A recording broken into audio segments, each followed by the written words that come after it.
J'ai 4 minutes de retard, mais je suis là. Est-ce C'est que tu OK. m'entends? Oui, je t'entends bien et toi? Oui, c'est tout bon.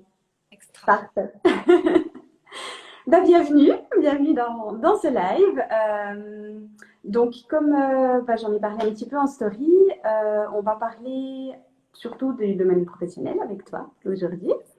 Ça. Bah, c'est chouette parce qu'on s'est déjà rencontrés en vrai à travers mes activités à moi. Et du coup, bah, je suis ravie de pouvoir bah, parler des tiennes aujourd'hui. Ça sera super. Est-ce que tu peux peut-être commencer par te présenter, expliquer un petit peu bah, ton parcours, ce que tu fais, tout Oui, avec simplement. plaisir. Merci de l'invitation déjà. C'est un plaisir pour moi d'être là aujourd'hui avec toi. Euh, alors, mon parcours, initialement, je suis économiste d'entreprise. Donc, j'ai fait une haute école et j'ai commencé par une carrière bancaire durant une bonne dizaine d'années. Et suite à ça, je me suis quand même justement interrogée sur le sens que je donnais à mon travail et si réellement ça avait du sens, ce que je faisais. Et force a été de constater qu'il n'y en avait peut-être pas autant que ce que je pensais initialement. Et là, j'ai décidé du coup de me former un petit peu sans trop savoir où j'allais, j'avoue. J'ai fait des formations, une première formation en coaching. Je savais que j'avais une sensibilité un petit peu à écouter l'autre, à être là pour l'autre. Ça a toujours fait partie de moi depuis assez jeune, d'être là pour autrui, hein, ce côté un peu altruiste. Donc je me suis dit, allez, je commence une première formation, on verra ce que ça donne. De toute façon, c'est pas perdu, ce sera au pire un investissement que pour moi. Donc au pire, ce sera ça. Et de fil en aiguille, ben voilà, j'ai fait une première formation de coaching. Après, je suis partie dans une formation en PNL. Donc je suis aussi maître praticienne en PNL. Et depuis, ben, on m'arrête plus. En sachant que c'est super important dans ce milieu-là de se former en permanence. Je le fais vraiment avec beaucoup de plaisir. J'adore apprendre. J'adore découvrir de nouvelles choses. Je suis super curieuse. Et ben voilà, je fais de la formation continue en permanence. Euh, J'essaye aussi d'élargir ma palette de compétences et de connaissances pour pouvoir accompagner au mieux mes clients dans le maximum de situations possibles. Et puis voilà, dans les grandes lignes, je ne sais pas s'il y a d'autres choses que tu aurais voulu savoir. Oui, alors j'ai plein de questions, mais, mais disons que pour la présentation générale, c'est bien. Peut-être, est-ce que tu veux nous expliquer déjà bah, ta manière de travailler, en fait, bah, quels sont tes services, en fait, comment tu accompagnes les gens, donc tu les aides à redonner du sens, en fait, dans ce qu'ils font, ou aussi à changer de travail parfois? Est-ce que ça comprend, en fait, tout ça, ou est-ce que c'est plutôt dans comment dire, est-ce que tu accompagnes les gens dans leur transition d'un domaine professionnel à un autre, ou est-ce que c'est parfois simplement des gens qui vont rester dans ce qu'ils font, mais qui vont bah, y trouver justement quelque chose d'autre qu'ils peuvent apporter à ce travail? Merci pour tes questions qui sont très intéressantes. Tu me permets de rebondir. Donc j'ai juste oublié que dans l'intervalle, pendant mes formations, j'ai ouvert Potentiel. Et c'est là que j'accueille actuellement mes clients à Bâle. Donc je fais autant du présentiel que de la visioconférence. J'ai aussi un atelier. Donc je fais aussi du groupe et de l'individuel. Et effectivement, alors dans l'absolu, je pourrais accueillir tout le monde parce que je fais du coaching d'une manière générale. Après, c'est vrai que je cible sur cette clientèle qui souhaite redonner du sens à sa vie professionnelle parce que moi, je l'ai vécu et je pars du principe que ce qu'on connaît le mieux, c'est ce dont on peut le mieux parler et c'est peut-être aussi ce qu'on peut le mieux retranscrire et c'est pour ça que c'est cette thématique particulière qui me fait vibrer. Mhm. En ayant vécu le processus, je sais ce que je peux apporter à d'autres et je sais ce qu'ils peuvent vivre aussi et comment ça peut être immense finalement de redonner du sens à sa vie professionnelle et comme notre vision du monde peut complètement changer et de facto nos relations aux autres, ça a des répercussions systémiques sur toute notre vie puis c'est tellement magique quelque part, même si ça ne l'est pas, parce qu'il y a tout qui se passe à l'intérieur, le chemin il se fait, la transition elle se fait. Et effectivement, les gens qui viennent, ils viennent pas forcément directement en souhaitant redonner du sens. Parce que redonner du sens, si tu sais pas ce que ça veut dire, tu peux finalement pas le verbaliser. C'est vrai. Parce que redonner du sens, ça veut rien dire. Comme ça, sous cette forme. Ouais, Donc j'ai plutôt des gens qui viennent en me disant j'ai tout pour être heureux ou heureuse, mais je sens qu'il y a quelque chose qui va pas. Ou des gens qui viennent et qui sentent qu'ils sont un petit peu sur le fil du rasoir, que s'ils continuent dans cette direction-là, ils se rendent compte qu'en termes de santé, ils pourraient basculer d'un côté qui n'est pas très agréable, par exemple un burn-out, ou des gens qui sentent que gentiment ils ont de la peine à dormir, ils commencent à être très anxieux le matin en allant au travail, etc., etc. Ou alors il y a aussi des gens qui vont bien, mais ils sentent qu'ils ont besoin de changement parce qu'ils ont réussi peut-être un peu plus à aller se sonder, à aller s'écouter à l'intérieur. Et effectivement, comme tu le disais, il y a tous les profils. Il y a le profil de la personne qui aura besoin de tout changer radicalement dans sa vie, qui se rend compte que le domaine où elle est ne lui correspond pas ou plus du tout. Et il faudra vraiment réaménager un autre domaine de travail, oui, un autre domaine de travail, vraiment revirer un virage à 180 degrés. Et il y a aussi les profils qui ont besoin d'aménager des toutes petites choses dans leur quotidien. Donc ça peut être aménager des choses sur son lieu de travail, en se rendant compte de pourquoi on fait les choses, qu'est-ce qui fait que je fais ça, qu'est-ce qui fait que j'ai peut-être besoin de le faire différemment. Et ça peut tout changer sur son lieu de travail, vraiment. Ou alors simplement en amenant un équilibre à l'extérieur, c'est-à-dire le travail d'une manière isolée, ça va pas, mais si j'amène des hobbies, si j'amène des passions, si j'amène une autre manière de me nourrir dans mon temps privé, l'équilibre, il est là. Et en fait, il y a qu'en faisant le chemin et en essayant de comprendre ce dont on a besoin, parce que c'est ça finalement la priorité, c'est se relier à ses besoins, à ses priorités, à ce qui est important pour soi dans sa vie, qu'on arrive à percevoir justement ce dont on a besoin. Est-ce qu'on a besoin d'un revirement à 180 degrés ou est-ce qu'on a juste besoin d'un tout petit rééquilibrage? Et je dis petit rééquilibrage, en même temps, ça a l'air de rien du tout, mais ça peut tellement colorer tout le reste que des toutes petites choses peuvent avoir des répercussions de folie. oui. Parfois donner peut-être comment dire, donner du temps aussi. Ce dont j'ai l'impression, en tout cas c'est quelque chose auquel je suis souvent confrontée, c'est j'ai l'impression que les gens veulent toujours aller euh, tout de suite dans le gros truc. Je suis pas bien, donc je dois tout changer. Et des fois, effectivement, alors soit, comme tu le dis, c'est super intéressant, c'est pas forcément nécessaire non plus de complètement changer. Des fois, c'est juste des petites choses en fait qui peuvent faire que. Ou alors, effectivement, il faudra peut-être tout changer, mais il y a toute cette période, j'ai l'impression, entre le moment où on se rend compte qu'on n'est plus tout à fait aligné à ce qu'on fait et le moment où vraiment on chamboule tout. Et cette période-là, en fait, pour la vivre au mieux, des fois, c'est vrai que de changer des petites choses. Moi, je sais par exemple dans mon ancien travail, à un moment donné, je sentais bien que j'étais plus tout à fait à ma place, qu'il y avait d'autres choses qui allaient venir, mais il y a eu tout cet espace en fait où je voyais bien qu'il y avait autre chose qui se dessinait, mais je ne savais pas encore quoi, je ne savais pas comment, etc. Et juste le fait, par exemple, de me reconnecter à l'amour du travail. Pas forcément parce que je le sais en pratique, mais juste d'essayer de le faire au mieux. De vraiment donner ce sens de donner mon cœur dans ce que je faisais, d'essayer de faire vraiment bien, vraiment au mieux les choses, et ben ça me donnait en fait du sens. Et ça m'a permis quelque part de tenir en fait dans une belle énergie, pas dans quelque chose qui était lourd ou qui était trop pesant, tout ce laps de temps où je me suis cherchée, où j'ai appris à me connaître et qui finalement, effectivement, à la fin, a débouché quand même à un changement de vie professionnelle. Mais tout ce temps-là, il a suffi en fait juste que je me dise, ok, pour l'instant, je suis là et juste d'essayer de le faire au mieux. Avec tout mon cœur, ça va suffire. Et puis ça a suffi. Donc, des fois, c'est vrai que c'est des petites choses en fait. Et que ça débouche sur des gros changements ou que finalement ça suffise et que ça redonne vraiment un sens complet, c'est égal quelque part. Oui, Donc, c'est très très juste ce que tu dis. de ce que Le tu dis, fait d'arriver à... voilà, il n'y a pas toujours besoin de tout révolutionner dans sa vie du jour au lendemain, ce qui peut faire peur quand même. Oui, aussi, Et je pense que par rapport à ce que tu viens de dire, finalement, de pouvoir aussi conscientiser, de vivre l'instant présent, euh, de mettre, comme tu dis, une intention positive dans ce qu'on fait,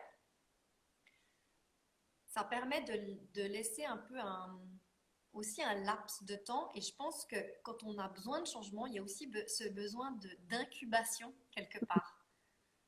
Où, ok, on se rend compte peut-être qu'il y a quelque chose qui ne va pas dans notre vie, donc on active quelque chose, on active un processus de changement. Mais on ne peut pas changer dans les 24 heures. Notre corps, il ne supporterait pas, notre esprit ne supporterait pas et notre cœur non plus. Ben voilà, c'est ça, ce serait l'explosion complète, donc ce serait ingérable. Et finalement, dans tous ces processus de changement, il y a un peu ce processus d'incubation où il est important de se laisser le temps. Il est important de déjà, si j'essaie d'en faire une image, c'est ok, il y a quelque chose qui cloche dans ma vie, je ne sais pas encore quoi, je vais peut-être me faire accompagner, parce que seul c'est toujours compliqué hein, quand on est dedans, parce qu'on est impliqué émotionnellement, donc c'est pas toujours facile d'avoir les prises de conscience nécessaires. Donc déjà d'activer un processus de changement, de prendre un peu cette position méta, cette position satellite, où on s'observe un peu dans sa vie, et c'est là où je te rejoins dans ce moment de prise de conscience, de vivre l'instant présent et de faire les choses avec un peu une ouverture du cœur. On le fait un peu en mode observation aussi. Et ça permet inconsciemment de mettre des choses en place. Et il y a un processus activateur qui se fait à travers ça. Et en le faisant comme ça, j'ai le sentiment qu'on arrive encore plus à prendre conscience au bout d'un moment de ce qui nous plaît et de ce qui nous plaît plus, de ce qui nous convient et de ce qui nous convient plus. Peut-être comme toi tu l'as vécu, je ne sais pas, tu pourras peut-être le partager après. C'est tout un processus et c'est vrai que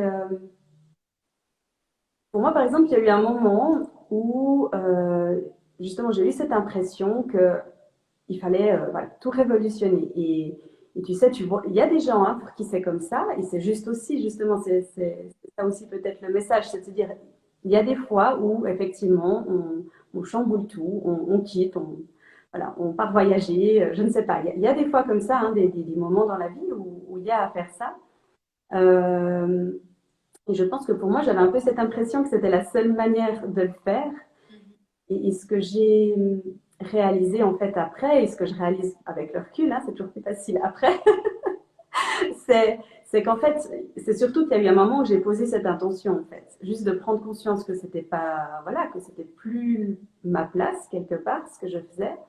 Ça a posé une intention de changement. Et même si je ne savais pas encore ce qui venait, cette intention, bah, je l'ai fait vivre en moi. Et quelque part, bah, après, il y a des choses qui se sont mises en place et de cultiver en fait cette attitude positive en fait, justement, de se dire, ok, mais je ne vais pas me noyer dans tout ce qui va mal en ce moment ou me flageller justement parce que j'ai pas le courage de tout plaquer ou c'était pas juste de le faire. Il y a des enjeux financiers, il y a des enjeux, plein de choses en fait. Il y avait le monde autour de soi, que ce soit la famille. Moi, j'ai des salariés. Enfin, voilà, il y a tout plein de choses autour qui font que non, de tout plaquer comme ça, c'est pas juste en fait. Et juste de ne pas avoir l'impression que c'est un manque de courage, mais juste une acceptation de la réalité telle qu'elle est. Et en même temps, parallèlement à ça, bah, d'avoir cette intention, de la cultiver, de la nourrir, de mettre des petits gestes en place. Bah, comme tu disais, tu parlais avant de toutes les formations, de tous les apprentissages que tu faisais, c'est de commencer à faire une formation, puis une autre, et puis de voir les outils qu'on garde à chaque fois. Et puis en fait, petit à petit, ça se met en place. Donc, je ne sais pas voilà, dans l'expérience toi tu as, parce que tu as vraiment, bah, du coup, moi j'ai mon expérience, toi tu as l'expérience, la tienne et toute celle de ceux que tu accompagnes. Donc, je ne sais pas, voilà, est-ce que c'est ça finalement, de les aider à mettre ces petits pas en place petit à petit et puis de le faire dans une énergie qui est constructive en fait. Et pas voilà, pour se flageller de ne pas faire, de mentaliser à outrance peut-être aussi les choses.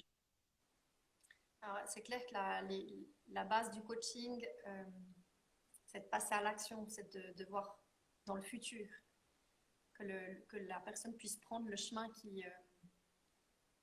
dont elle a envie, quelque part. Par contre, à aucun moment je donne des conseils, ça veut dire que mon accompagnement avec Madame Y ne sera pas du tout le même accompagnement que j'aurai peut-être avec Monsieur X. Parce que leurs besoins ne seront pas les mêmes. Ce qui est bon pour eux ne le sera peut-être pas pour moi et ce qui est bon pour moi ne le sera pas pour eux. Donc, il n'y a pas de... J'ai pas un canevas prédéfini Oui. finalement. J'avance avec eux en Mhm. fonction de où ils en sont aussi, parce que c'est ce dont tu parles. Il y a ceux qui ont beaucoup de peur, il y a ceux qui n'en ont pas, il y a ceux qui sont prêts, il y a ceux qui ne le sont pas. Mais pour faire un lien par contre avec ce que tu viens de dire, je pense que quand même il y a un premier travail à faire, c'est quand même changer le regard, et puis c'est là où les outils PNL en l'occurrence sont très utiles. C'est souvent, même si j'ai pas envie de généraliser, parce que c'est pas forcément le cas, mais c'est arrivé un petit peu à sortir d'une position de victime, je mets des guillemets, où on se dit c'est pas possible, ma vie ça va pas, enfin, où on voit que le noir finalement. On ne Mhm. voit pas plutôt les opportunités que ça peut amener une telle situation. Et ce qui est normal hein, dans un processus humain, on va d'abord regarder ce qui ne va pas avant de voir ce qui va. C'est un processus Mhm. normal et standard. Donc Normal. ouais, il y a déjà ce processus-là qui doit se faire. C'est en fait changer les perceptions, changer sa vision du monde et Mhm. arriver à reprendre les rênes de sa vie et à prendre ses responsabilités finalement sur ce sur quoi on peut agir et ce sur quoi on ne peut pas agir. Et quand Ouais. on arrive à ouvrir ça, ben comme tu le dis, après on pose des intentions. Il y a des choses qu'on arrive à percevoir qu'on ne pouvait pas percevoir auparavant parce qu'on n'en était pas capable avec la vision un peu plus négative qu'on avait. Et c'est là que finalement il y a le champ des possibles qui s'ouvre comme par magie. C'est un petit peu ça justement ce côté magique dont je Mhm. parle, où tout d'un coup il y a plein de choses qui arrivent. On pourrait même en être complètement perturbé, enfin tellement on n'y croit pas. Et finalement, c'est juste notre regard sur la vie et sur les autres qui a changé. Ouais, c'est fou quand on reprend cette responsabilisation, en fait, hein, Oui, quand on est responsable de sa vie et qu'on... Ça ne veut pas dire qu'on peut tout faire, parce qu'effectivement, comme tu dis, il y a des choses qu'on ne peut pas changer. Par contre, notre positionnement par rapport à ces choses-là, la manière dont on le prend, dont on le vit et qu'est-ce qu'on en fait, en fait. C'est ça, hein. Dès qu'on est dans l'accompagnement, j'ai l'impression que c'est vraiment ce rôle de, tu sais, j'ai toujours l'image du petit ange et du petit diable. c'est ça. D'être le petit ange qui va dire oui, ok, bah effectivement, ce qui t'arrive, c'est peut-être pas très cool, on est d'accord, mais maintenant, bah, c'est comme ça. Donc, qu'est-ce que tu en fais? Et par contre, bah voilà, c'est là qu'en fait, on reprend quelque part notre pouvoir et qu'on arrive à créer quelque chose de beaucoup plus juste pour soi, dans notre vie aussi. Et c'est aussi un travail en parallèle sur les croyances qu'on peut avoir, parce qu'il y a aussi beaucoup de croyances limitantes hein, Mhm. liées à tout ça. Ça peut être des croyances sur les autres, sur le monde ou sur soi. De penser qu'on n'est pas capable, de penser qu'on est nul, de penser que les autres ont plus de valeur que soi. Mhm. Et ça, c'est aussi tout un travail qui est très, très, très important, prendre sa place finalement. Oui. C'est un petit peu ça, oser. On n'a pas moins le droit que quelqu'un d'autre de prendre sa place, de respecter ses besoins, de respecter ses valeurs. On a tous la même valeur, chaque être humain a la même valeur et on n'a pas à taire nos besoins pour laisser que la place à ceux de l'autre. Même si c'est un petit peu finalement la culture dans laquelle on grandit, c'est un peu une vision judéo-chrétienne où il faut d'abord s'occuper de l'autre avant de s'occuper de soi. Et ça, Oui. c'est un profil que je vois souvent. On s'oublie et on se perd après. Et c'est là où cette notion de sens, ben, elle n'est plus là. Parce que ça n'a pas de sens. Qu'on fait, on fait les choses en fonction des autres. Donc, inévitablement, on n'est pas aligné. Et inévitablement, au bout d'un moment, ben, il y a risque d'aller dans le mur. Et si ce n'est pas un burn-out, ça peut être des maux physiques. Hein, où le corps, il Mhm. va quand même commencer à nous parler au bout d'un moment. Puis nous dire, oh, réveille-toi, là, il faut qu'il y ait quelque chose qui change dans ta vie. Sinon, ça ne va pas aller. Ouais, totalement, totalement. Et c'est vrai que ben voilà, moi je vois ma fille à l'école, enfin, on est vraiment tout de suite dans un système de mérite en fait. Est-ce que tu mérites ou pas? Là, je vois maintenant quand elle a un bon comportement à l'école, elle reçoit des points et qu'à la fin, elle a une récompense. Et puis sinon, bah, elle descend dans les niveaux, donc ce qu'elle a gagné, elle doit le redonner. Enfin, c'est vraiment une culture du mérite en fait qu'on nourrit dès l'enfance. Donc c'est vrai que quand on...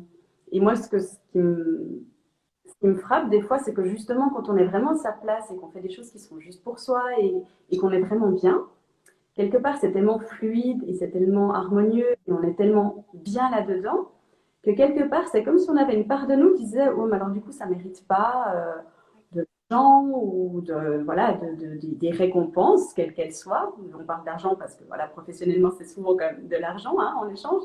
Euh, Parce que c'est tellement facile pour moi que ça ne mérite pas. On a encore ce truc de mériter, c'est par l'effort. Donc il faut que ce soit douloureux, il faut que ce soit compliqué, il faut voilà, vraiment que ça nous demande beaucoup.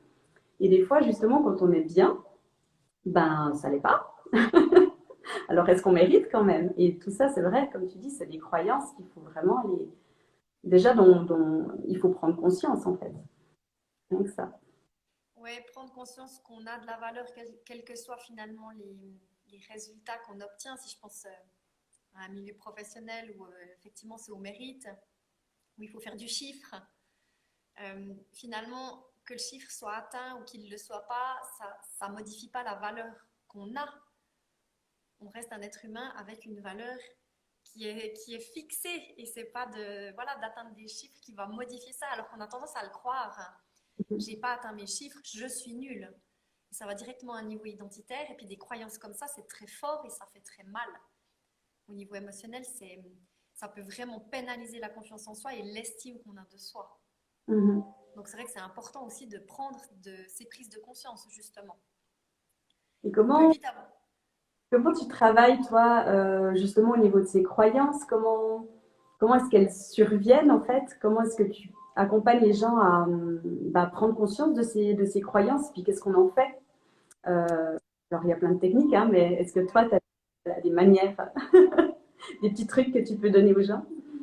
Alors, j'ai pas une manière particulière, j'ai plusieurs outils, principalement des outils PNL, parce que la PNL permet d'aller travailler avec l'inconscient. Et c'est ça qui est délicat avec ces croyances limitantes, hein, c'est qu'elles sont tellement ancrées depuis tellement d'années, parce qu'en général, elles débarquent avec notre enfance. Mhm. Donc c'est vieux comme le monde, ces croyances qu'on a sur nous-mêmes. Et les plus fortes, c'est vraiment celles qui sont liées à l'identité, et c'est celles qui font le plus mal, et puis c'est celles qui sont le plus difficile un petit peu à assouplir et puis à faire disparaître. Mhm. Donc l'idée, c'est vraiment à un moment donné d'aller travailler avec cet inconscient pour changer le regard qu'on a sur nous-mêmes. Il y a des croyances qui, si la cliente elle a juste une prise de conscience, de se dire oh punaise, mais effectivement, je crois que je suis nulle. Souvent au travail, je pense que je suis nulle. Des fois, juste ça, d'avoir la prise de conscience, ça peut suffire et son regard peut changer. Après, parfois, il y a besoin d'aller faire un travail un petit peu plus en profondeur et puis d'aller prendre conscience de qu'est-ce que ça touche chez moi, quelle émotion est liée, euh, quelle partie de mon corps résonne quand j'ai cette croyance, qu'est-ce que ça m'empêche de faire, qu'est-ce que cette croyance me permet de faire aussi. Étonnamment, c'est aussi des questions qui peuvent être très intéressantes. Et c'est aussi tout un travail autour où finalement, sans travailler directement sur la croyance, on peut aller mettre en place des petites choses dans sa vie pour un peu lui tordre le cou à cette croyance. Ok, tu crois que tu es nul. Et tu crois que tu es nul quand tu fais quoi? Ok, tu crois que tu es nul parce que tu n'arrives pas à prendre la parole pendant une séance au travail. Donc peut-être le petit challenge, ce sera de tenter, d'essayer de prendre cette parole. Puis la première fois, ça va être très compliqué. Et au fil du temps, ce sera de plus en plus facile. Et puis, un jour, comme tu le dis si bien, il y a tout qui devient fluide et on ne se pose même plus de questions. Et on prend la parole lors d'une séance et c'est wow, c'est moi qui ai fait ça. Ça y est, j'ai Steve Urkel dans la tête maintenant. Et voilà, c'est ça. C'était pas voulu, désolé. Image. Non, mais Mais écoute, si Steve Urkel peut te donner du courage. écoute, ouais, je pense sincèrement que la prochaine fois, je vais penser à ça. Qu'est-ce que ferait Steve Urkel dans cette situation? C'est ça. Mais là, je pense que tu soulignes quelque chose mais de tellement essentiel. Et alors moi, je parle, alors des fois, j'ai peut-être un langage un petit peu, voilà, développement personnel, spirituel, etc. Quand je parle d'incarner les choses. Mais en fait, c'est vraiment ça, c'est le passage à l'action. Je remarque souvent, que ce soit quand, voilà, quand on est dans l'accompagnement ou comme ça, c'est que les gens, alors effectivement, il y a ces prises de conscience qui se font, il y a des choses magnifiques qui se passent en fait en séance. Euh, Mais si les gens n'en font rien et s'ils ne passent pas à l'action derrière, ça va être un petit moment lumineux comme ça au milieu de sa vie dont on se souviendra avec émotion, mais franchement, ça ne sert strictement à rien si les gens n'actent pas. Et c'est pour ça que j'essaie toujours de dire aux gens, bah, comme tu dis, en fait, de juste faire quelque chose, même si c'est petit. Ça peut être voilà, de s'exprimer même devant une personne déjà, mais d'oser voilà, parler peut-être de certaines choses qu'on gardait pour soi. Ça peut être de faire un live, ça peut être de parler d'une situation avec un collègue, enfin vraiment, mais juste d'ancrer ça en fait dans la matière, de vraiment et, et, et en faisant ça et en posant ces petites actions petit à petit, eh ben, c'est vrai que la première fois ça fait un peu peur, mais la deuxième fois déjà un petit peu moins, et encore un petit peu moins, et encore un peu moins. Et finalement, comme tu dis, ça devient évident, ça devient fluide, ça devient facile. Je me suis dit, mais c'est facile. Hein, de où c'était pas grave en fait, c'était pas si effrayant que ça. C'est Donc, vraiment se donner l'autorisation d'être soi-même. modéré, en fait, il n'y a pas besoin de tout de suite, si tu as peur de parler en public, tu vas peut-être pas faire une conférence devant 10 000 personnes, c'est pas la peine, mais de faire des petits pas. C'est ça. Un objectif, comme on l'entend souvent, un objectif SMART. Donc il faut qu'il Oui, soit atteignable, quantifiable, etc., etc. Si on vise tout de suite le sommet de la montagne, ben, c'est cuit d'avance, hein. C'est cuit d'avance. Et c'est aussi, c'est un profil que j'ai aussi qui revient souvent, c'est un peu ce profil perfectionniste, du tout ou rien. mm, Et quand on a ce profil-là, on a tendance à regarder que le sommet de la montagne. Et la montagne, elle est très très raide et elle est très très haute. Et ben, finalement, avec un objectif comme ça, c'est inatteignable et on n'en fait rien, comme tu dis. Les séances, elles ne servent à rien si on garde ça comme mm, ligne de mire.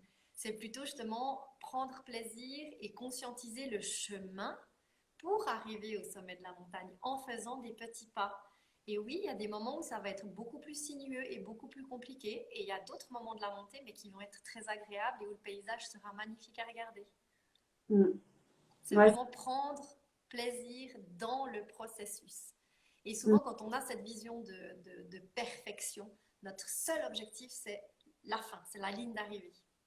ouais. Et du coup, on n'a aucun plaisir pendant, on subit le processus. Et en plus, une fois arrivé au sommet de la montagne, on n'y prend aucun plaisir. Parce que finalement, on est déjà en train de voir le prochain sommet. Mm. Donc la sensation de succès, savourer ses succès et savourer ses victoires, du coup, il est réduit à néant. Et on s'auto-sabote quelque part avec cette vision-là. Ouais, et bah, de célébrer en fait chaque pas justement, hein, même si Tout c'est à des fait. petites choses, c'est vrai qu'on a cette tendance voilà, à ne pas voir en fait ce qu'on a reçu. J'en sais rien, un like sur notre publication, bah, c'est chouette en fait. Et nous, on est déjà en train de se dire, ouais, bon, un, c'est pas grand-chose en fait, il en faudrait au Ouais, moins c'est 10. ça. À 10, comme tu le dis, c'est. Et alors, j'aimerais en avoir 100. Et en fait, on ne prend pas le temps de savourer ce premier like, ce premier truc, ou soi-même, hein, on parlait des petits pas, bah, de savourer ce petit pas. Waouh, j'ai fait un truc aujourd'hui que j'avais jamais fait avant en fait. C'est juste de prendre le temps de nouveau d'ancrer en fait ce moment-là.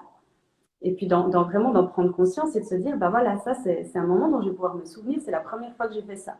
Et Exactement. le suivant, et du coup le chemin prend tout son sens. Puis j'ai l'impression que c'est aussi une manière de, comment dire, de procrastiner et de ne rien faire. Parce que Mhm. le sommet de la montagne, c'est tellement énorme que tu commences pas et du coup tu ne fais rien et c'est un peu une bonne excuse. Hein. C'est un peu comme euh, ben voilà, moi je pense aussi dans le sens qu'on met dans les choses, c'est pour soi, mais c'est aussi pour le monde. On a envie en fait de changer le monde, de rendre le monde meilleur. Et des fois, on se dit non, mais évidemment, si tu regardes le monde dans sa globalité, c'est pas tété. On se dit non, mais ça sert à rien en fait. Qu'est-ce que C'est ça. moi, humain, je peux faire pour changer le monde? Et évidemment que si tu commences à réfléchir comme ça, tu ne feras jamais rien en fait. C'est juste. Donc juste de reconnaître que bah oui, ok, bah c'est pas grave, je fais ce que je peux en fait. Et puis même si j'aide une personne, eh ben, j'aurais aidé une personne et ça c'est déjà génial en fait. Mhm. De Ouais, c'est reconnaître ça. cette vision d'aller planter des graines, comme j'aime à le dire. C'est je Ouais, plante une petite graine ici, puis c'est une petite victoire. La graine, elle est plantée. Peut-être qu'elle va germer, peut-être qu'elle germera pas, mais c'est pas grave, elle est plantée, la graine. Et vraiment se focaliser sur cette graine et pas aller voir tout ce qui resterait comme terrain à semer. Ouais, non, ben voilà, c'est ça. bah oui, puis quand tu plantes la graine, bah voilà, si tu la plantes et puis que tu dis, oh purée, mais il n'y a rien, il se passe rien. Bah évidemment, parce que la graine, bah, elle est sous la terre, et puis elle doit encore déjà faire ses racines, et puis rien, ça prend un temps fou. Là, on a essayé de planter un avocat avec ma fille, c'est incroyable. J'ai l'impression que ça fait des mois qu'on essaie de faire pousser cet avocat. Et puis voilà, mais on l'a planté, et puis un jour, ça va être une plante. Et on s'excite, on s'impatiente tout de suite parce que, ben voilà, on a fait, et puis ben, ça donne rien. Ben non, il faut du temps aussi. Et Donc, c'est pour revenir à ce que tu disais au tout début par rapport à ce processus, cette incubation, la patience, elle fait partie du processus aussi. Et souvent, quand on a envie de changement, qu'on n'est pas très bien dans sa vie professionnelle, on aimerait justement que ça aille vite, que ça se passe vite, et c'est juste pas possible. Et c'est difficile cette patience, je l'ai vécu, hein. Je sais ô combien c'est difficile. C'est difficile quand on va pas bien, qu'on est en prise avec des émotions pas très agréables. Et pourtant, c'est tellement important de passer par là pour comprendre ce qui se passe en nous et aller de l'avant. La patience, elle est fondamentale, vraiment. et ça permet déjà d'avoir la bonne voie pour soi. Mhm. Quelque part, ben, encore une fois, c'est aussi reconnaître que justement ce passage-là, c'est ce qui te permet aujourd'hui, ben, toi voilà, qui as vécu ce passage, ça te permet d'accompagner les gens à le faire. Donc c'est vraiment reconnaître aussi, même si on le... Alors évidemment, sur le moment, on le voit souvent pas. On voit que l'inconfort et puis voilà. Et on a envie d'en sortir, mais finalement, bah, juste de garder dans ces moments-là, de garder en tête, bah ouais, c'est pas cool, mais je sais pas quoi, mais ça apportera quelque chose, ça donnera quelque chose en fait. De nouveau, voilà, j'ai posé l'intention que les choses changent, j'ai planté cette graine, on verra ce que ça va donner, mais ça va donner une plante un jour.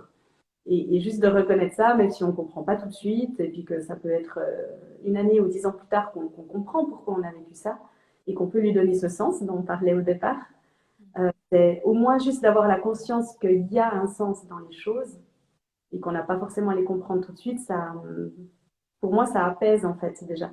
Mhm. Ouais, l'acceptation, Mm. l'acceptation de ce qui est. Et je pense qu'il y a des choses qu'on ne peut pas comprendre tout de suite et il y a plein d'autres choses, si on va un petit peu les déconstruire, elles permettent justement de comprendre ce qui se passe et d'aller après dans la bonne direction. Parce que quand on va pas bien, évidemment, on se retrouve avec des émotions dites désagréables. Mais ces émotions dites désagréables, elles ne sont pas là pour rien. Mhm. Si on est en colère, ça veut dire qu'il y a des valeurs qui nous sont chères, qui sont bafouées. Alors ça peut être intéressant d'aller voir c'est quoi ces valeurs qui ne sont pas respectées à ce moment-là et qu'est-ce que la personne peut mettre en place pour que à l'avenir ces valeurs soient respectées. S'il y a de la tristesse, ça veut dire qu'il y a déjà un lâcher prise interne qui est en train de se faire. Donc qu'est-ce que la personne est en train de lâcher et vers quoi elle veut tendre.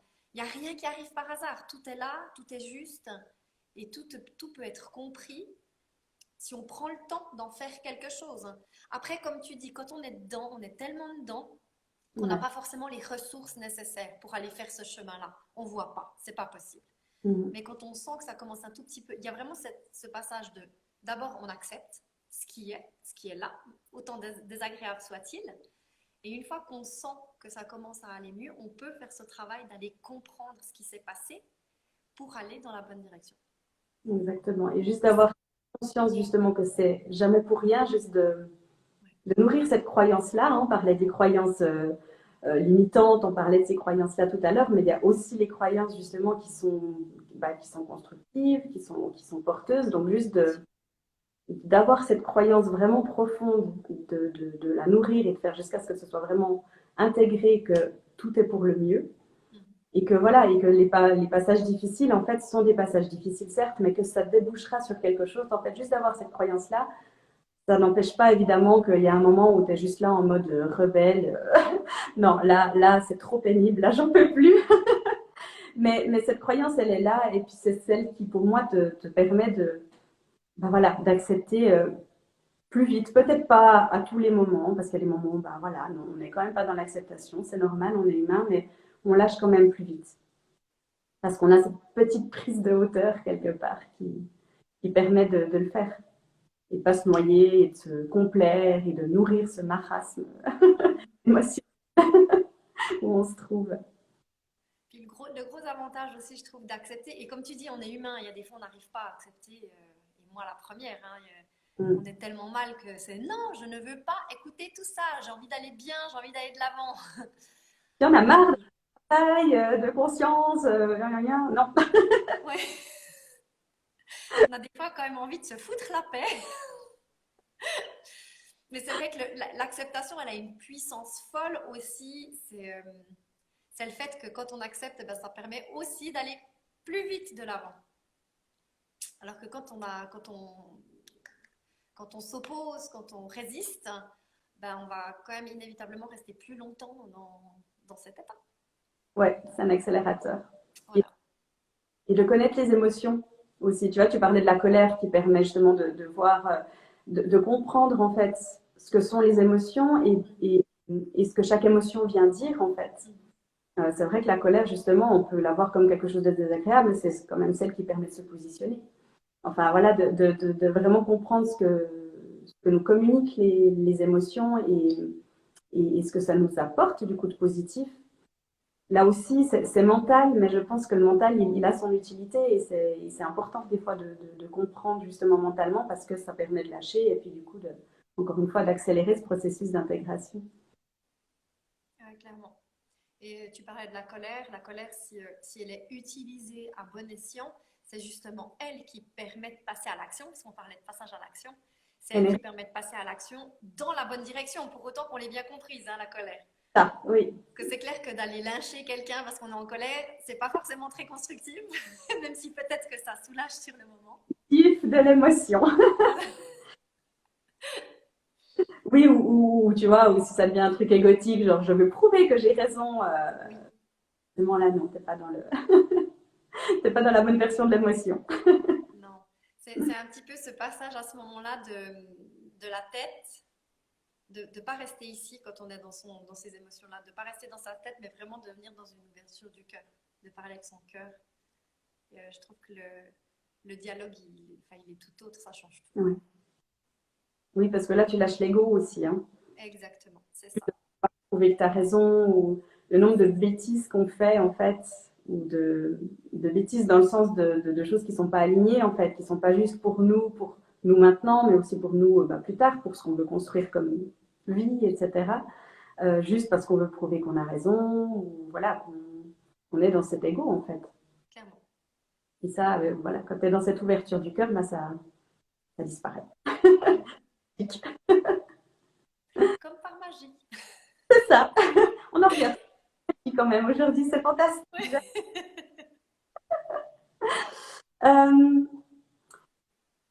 juste revoir un petit peu les questions qu'on m'avait données aussi, parce que bah, ça fait déjà 3/4 d'heure qu'on papote. Donc voilà, je vais essayer de ne pas oublier ce qu'on m'avait demandé de te demander. Oui, volontiers. Euh, qu'est-ce que tu conseillerais à quelqu'un justement voilà, qui est dans cette situation dont on a parlé un petit peu au début, qui est pas, voilà, qui est pas bien dans sa vie, ou alors il a tout pour être bien mais il se sent pas bien, enfin voilà tout ce truc du début. Euh, comment on peut commencer ce chemin-là en fait? Comment on peut faire pour faire le premier petit pas quelque part? Mhm. Alors, ça dépend un petit peu le profil de base qu'on a. Alors Si c'est on une a question des, de ouais, la si on a des notions un petit peu en développement personnel. J'ai pas compris, excuse-moi. avec toi peut-être. Ouais, alors voilà, alors effectivement, se faire accompagner, Voilà. que ce soit moi ou quelqu'un d'autre, hein, mais c'est se faire accompagner pour amener cette prise de distance qu'on est en général pas capable de faire seul, parce que justement, il y a beaucoup d'émotions. Si on se connaît bien, c'est essayer de, voilà, d'aller sentir, ok, là, il se passe quelque chose en moi. Il y a ces alertes émotionnelles aussi, de se dire, ok, ma gorge, là, elle se serre, je sens que j'ai le souffle court, je sens que mon cœur accélère.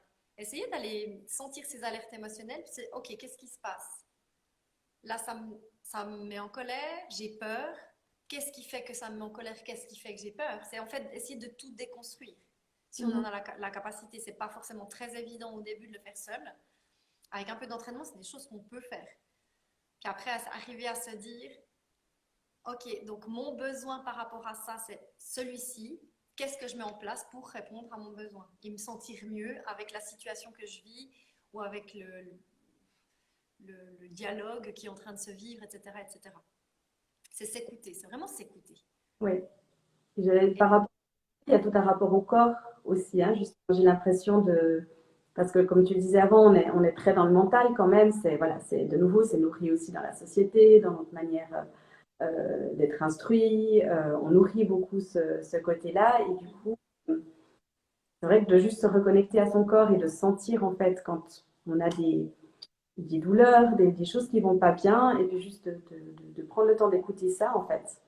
Euh, il y a des outils tout bêtes, hein, la méditation, les choses comme ça, mais c'est vrai que c'est pas toujours facile au début, d'où l'intérêt de se faire accompagner, en fait. C'est que souvent, exactement.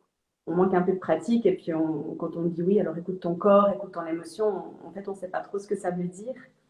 Euh, mais justement, de commencer déjà à juste sentir qu'il y a des douleurs, qu'il y a des choses qui sont inconfortables, et puis juste de pas essayer de les combattre, mais juste d'être avec, c'est, ça ouvre déjà de l'espace, en fait, à des prises de conscience, finalement.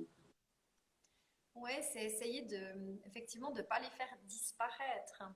Que ce soit Mhm. des mots physiques ou bien justement des petites alertes. Cette sensation d'avoir la gorge qui se serre avec une envie de pleurer. Alors c'est clair que sur le moment, on a plutôt envie de la faire disparaître, cette alerte-là. Alors que si on s'arrête dessus, on l'accueille, puis on s'interroge, mais qu'est-ce que ça vient me dire? Qu'est-ce que ça vient expliquer sur qui je suis, sur ce que je suis en train de vivre? Ça ouvre tellement de choses. Et c'est en se posant ces questions-là qu'on arrive à force à être aligné, à être soi, à être vrai, à être authentique, à cette authenticité qui m'est chère. Et puis Mhm. pas à jouer un rôle. Parce on a trop souvent tendance à... Voilà, on a la glotte qui sait, on ravale tout ça, et puis ok, tout va bien, il n'y a rien qui se passe à l'intérieur de moi et je continue ma journée comme si de rien. Ouais. Mais finalement, c'est toujours là, c'est toujours quelque part. Et ça va ressortir à la moindre occasion, parce qu'elle a Oui, envie de faire entendre, donc elle va revenir et ah, revenir. clairement. Elle va venir toquer à la porte gentiment au début, comme ça, et après elle viendra taper avec la main, et puis au bout d'un moment, si c'est pas écouté, je pense que la porte, elle la défonce, hein. Ouais, c'est ça, c'est exactement ça. Et il y a ce truc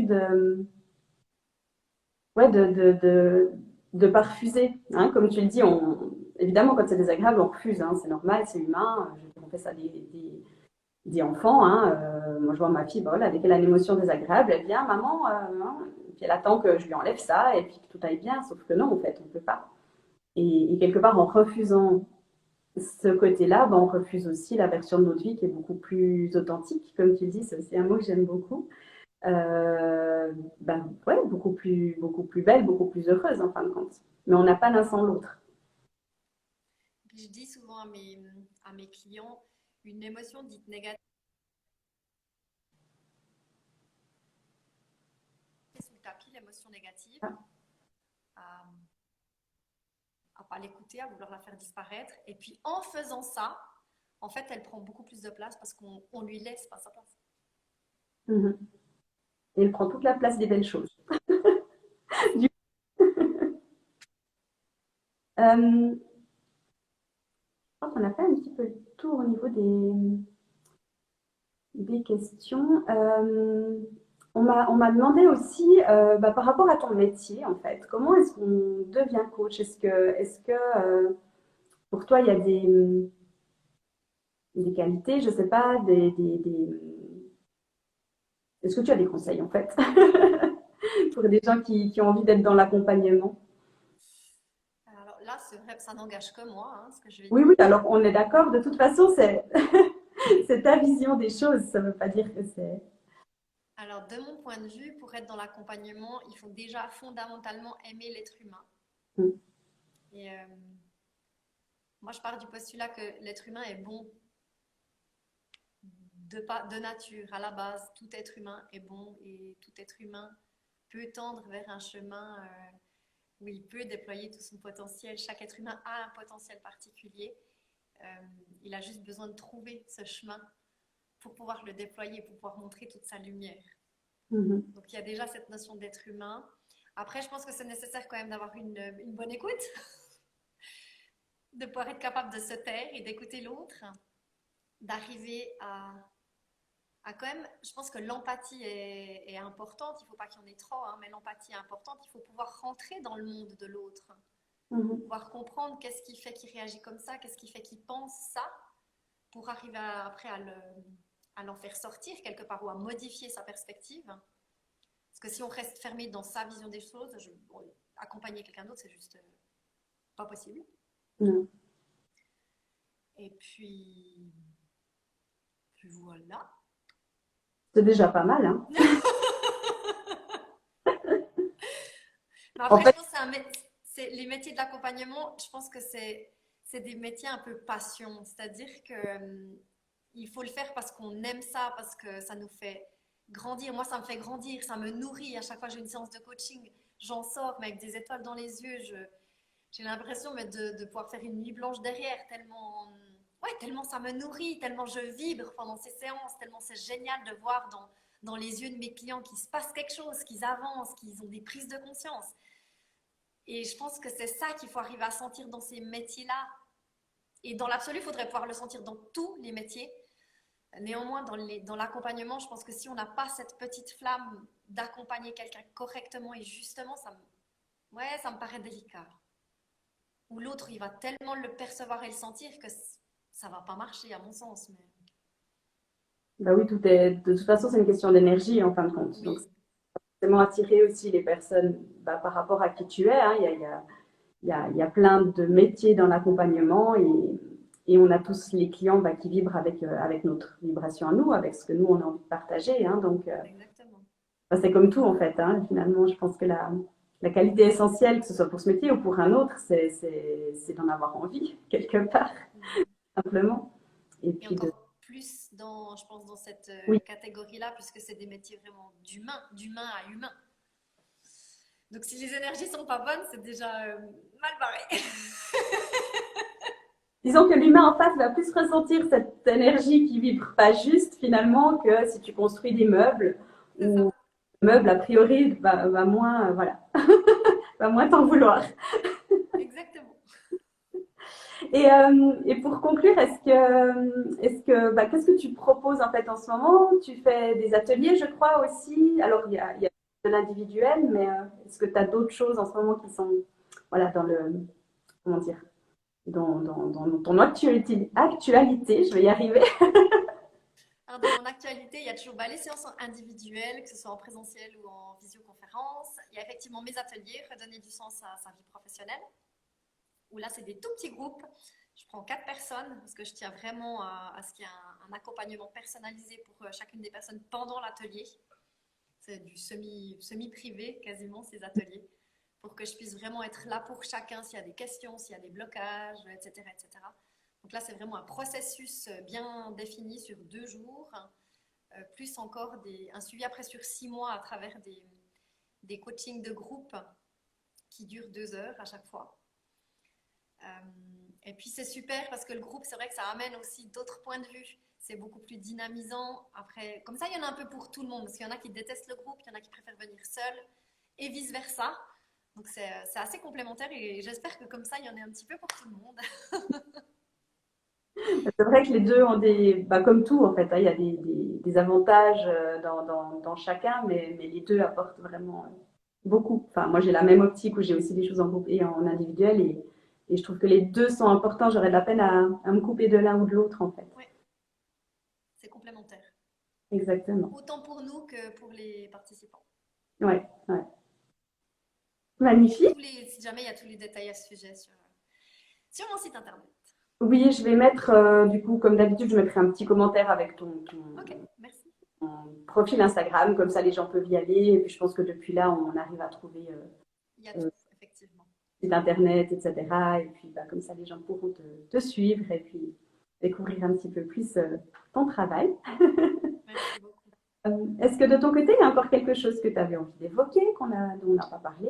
Un petit mot de la fin? Non, écoute, je crois qu'on a été très large. Oui, on a vu pas mal de Voilà, choses. on parlait avant de passage à l'action, et puis c'est vrai que des lives comme ça, c'est aussi un passage à l'action sans longe et sans filet, parce que ben, on est en direct, et c'est Mhm. vrai qu'on se rend compte ben, qu'il il y a une chouette fluidité, il y a tout qui, ça fait ping-pong, enfin, on passe d'un sujet à l'autre. Enfin, je sens qu'il y a une, voilà, il y a une passion là-dedans, autant chez toi que chez moi. Et c'est ce que j'aurais envie de souhaiter à tout le monde dans leur métier. C'est de pouvoir parler comme ça avec quelqu'un pendant des heures, sans voir le temps passer, et avec passion, avec plaisir. Et j'imagine que si on arrivait tous à ça, parce que finalement c'est ça aussi, donner du sens à sa vie professionnelle, c'est plus grand que soi, c'est plus grand que moi le sens que je donne. J'aimerais que tout le monde puisse être heureux dans sa vie professionnelle et je pense que le monde s'en porterait beaucoup mieux si c'était le cas. Et c'est ça la contribution que j'ai envie de donner et c'est ça qui me fait vibrer. Voilà le mot de la fin. Oh, ouais, j'ai envie d'en rester là parce que ouais, c'est juste un trop, trop beau message. Euh, et, et oui, que ce soit, voilà, nous on est dans l'accompagnement, mais après, tous les métiers, en fait, c'est ça, c'est vraiment un truc où, comme tu dis, on pourrait. Là, j'essaie de faire des lives pas trop longs, et puis tu vois, on a quand même fait 1 heure, donc on pourrait continuer comme ça, en fait, Ça passe vite, ça passe vite. la journée. Donc, réveiller cette passion chez tout le monde, c'est merveilleux. Et de nouveau, le titre de ces lives, c'est voilà, c'est de pouvoir ouvrir en fait un espace de partage à des personnes qui sont inspirées et inspirantes. Et c'est ça en fait. Ça ne veut pas dire devenir coach ou devenir ce qu'on. C'est vraiment juste soyez inspirant en étant qui vous êtes. C'est ça, être soi, prendre sa place, oser. Juste ouais, vraiment exprimer qui on est. Ouais. Et forcément, le fait de vibrer qui on est vraiment, en fait, ça inspire les autres. De nouveau, c'est vibratoire. Donc, merci beaucoup pour ça. Merci à toi pour l'invitation, c'était super, j'ai eu beaucoup de plaisir. Je me suis même pas rendu compte que ça fait déjà 1 heure qu'on parle. Non, mais moi non plus, là, c'est en regardant. Oula, ouais, on va. Ouais. Merci d'avoir regardé l'heure. Ils ont peut-être voilà, des lives à regarder. Ils ont peut-être pas 3 heures pour regarder un live. Mais ouais, le temps passe très vite. Donc, merci infiniment. Merci à toi.